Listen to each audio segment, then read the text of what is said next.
பார்த்துக்கலாம், ராத்திரி பார்த்துக்கலாம், கார்த்தால பார்த்துக்கலாம். காலையில ஒரு தரிசனம் மட்டும் தான் பண்ணேன். இப்ப வேண்டாம். அப்படிலாம் நம்மளுக்கு நாமே சமாதானப்படுத்திக்கிட்டு போறது அது எப்படி இருந்தாலும் 3 நாள் ஆக்சுவலா நம்ம பாபாவ பார்க்கறது அதில 1 நாள் தான் இருக்கும். அந்த 1 நாள்லயும் முன்னலாம் வியாழக்கிழமை இந்த ராத்திரி சாவடி ஊர்வலம்லாம் ரொம்ப விசேஷமா இருக்கும்.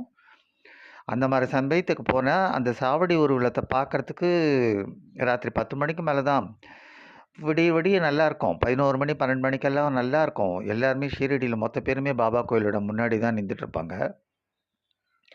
அதெல்லாம் பார்க்கறதுக்கு ஒரு குடுப்பன வேணும்.